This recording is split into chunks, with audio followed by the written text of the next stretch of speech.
segue into that. So, which faction of nascent Christianity, Titus or Domitian, wrote the Gospel of John? I've always thought that it was probably Domitian, since Yeah. Jesus resembles that of a deity in comparison to the synoptics. So, what are Well, your thoughts? the fact is that they both wrote it, and this is really kind of the hard thing. They clearly took the ending, uh, which is relating to the war, the ending of the Gospel of John, Mhm. where Jesus, he predicts that Simon will be taken to Rome and executed to glorify God, and that John will be spared. Now, this is relating to an event in the war, and it's relating to an event at the end of the war, and that's why it's placed in the very last pages of the Gospels. Okay, so that ending is certainly because it relates to the war and relates to Josephus passages, would have been produced by Titus. Okay, so this now the rest of the Gospel of John, I think, is kind of reworking the story of Jesus, but it's being done in a way that will be eventually when the Acts and the letters of Paul's and Revelation come forward, it'll serve as kind of a transition because it's not completely focused looking back at Titus, though some of it does. Um, but it's also it looks, for example, when the Holy Spirit is talking, he doesn't say much in the synoptic gospels, but in Mhm. John you start getting him to he speaks. Well, the Holy Spirit represents Domitian. God the Father and the Son of God are obviously, in the synoptics, a representation of Titus and Vespasian. In fact, you look on the Arch of Titus, they actually have those titles given to these individuals in relation to their activities in the Jewish war, right? So this is a very clear and easy to understand, designation, the Trinity. You have God, the Father, Vespasian. You have God, the Son of God, Titus. But there was this other Flavian who wasn't in the battlefield, which they characterize as the Holy Spirit. And in John, the Holy Spirit starts to become animated. Mhm. And then as you then go forward into Acts, he becomes like a highly animated talking character, But this is the transition of the literature. Is that what they were doing is they were transitioning from just focusing completely on the war and the Titus typology to focusing on the period after the war where Domitian is Caesar. And so Mhm. this is why the Gospel of John is very difficult to understand, even in relationship to the Jesus Titus typology and the synoptics. The the thing that I think is the most clarifying is um, the ending, where you can see that they're still maintaining this overall sequence. They put the event at the end of John, but much of the Gospel of John is looking forward into Acts, looking in, to Mhm. it's developing relationships which are outside of the military campaign, because the synoptics are simply focused on the military campaign. I mean, that's just all they are.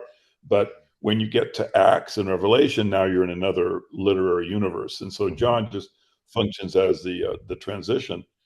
One thing that is, kind of interesting in John is the very beginning of with the logos.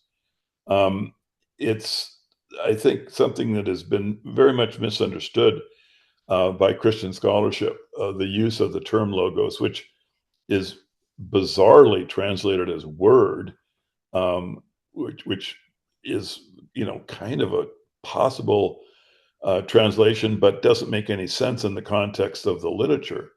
Um, Really, what they're doing with the logos and Jesus being the manifestation of logos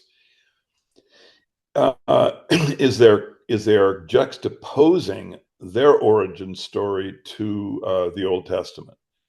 In other Mhm. words, what the author of John is saying is that where he says, in the beginning there was logos.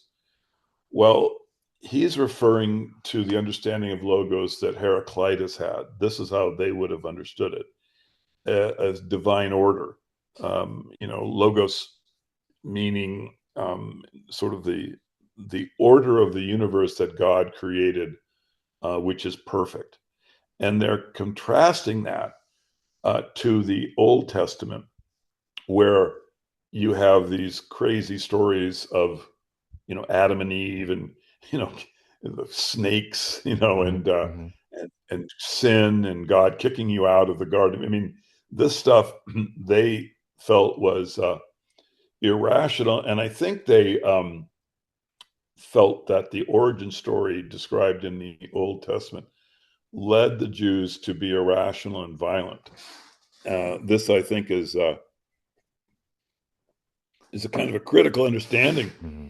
Is that when they describe logos as in the beginning, they are creating a structure for the new covenant, their idea of the new covenant, which is more peace, more obedience to Rome, basically. And they're saying, look, the stories that are appearing in these Jewish fables are produce violence, and here really what we want to have is a religion that has as its origin the logos. Hmm. So this is a kind of propaganda mind control device that they put in. But you can see through the reason I bring this up is that you can see that the literature had number of different purposes. I mean, I would say obviously it's a legacy piece. Its typology looks to the idea that the Caesars were divine. The literature is produced basically by people who are associated with the imperial cult. The Hmm. imperial cult was the most powerful bureaucracy in the world at this time. It produced propaganda, showing that the Caesars were, basically human gods. And so the literature, the Gospels, then flows right out of that very naturally. Once you understand that the Son of Man that Jesus is predicting is Caesar, then suddenly the literature, you can place it right inside the imperial cult. So this is, where terms like logos come from. You see, this is the thought world that they are coming out of, and um, they have they have this propaganda purpose of trying to calm people down, less rebellion and things, and they also have the idea of legacy. So you have the two different ways that the literature is to function. It's to function as to create a toned down, more pacifistic version of Messianic Judaism. It ultimately becomes a kind of a mind control device for Europeans with the feudal system. Hmm. And then the legacy is hidden inside of it. The legacy piece, the typology is hidden inside of it, so they can have hopefully their posthumous glory. The Caesars can have their posthumous glories. So it's you know all of the rationale for producing the literature were malevolent. And I think that's just really hard for, Yeah. Christians Yeah. to understand, is that the religion and its literature was produced for malevolence. You can kind of see this when you go to the feudal system, and you can see Constantine implementing um, Christianity or he began the process whereby Christianity was protected by the state military. Other religions were outlawed, and so over 100 years or so, it becomes a state religion. But as the state religion, it only functions to basically enforce slavery. That's all it Hmm. does. Hmm. There's no um, military or political purpose other than obedience to the magistrates. Hmm. So this is hard, Billy. It's hard for Christians, Yeah. to go from a position of faith to kind of understanding this horrible rationale for the literature that my work brings about, and so it's easier just to dismiss me as as a crank. And what can I say? God bless them if they want to do this. It's fine. I'm not here to proselytize. I'm Mhm. a literary analyst, and I think some people get value out of this work, and if they don't, then that's fine too. Yeah.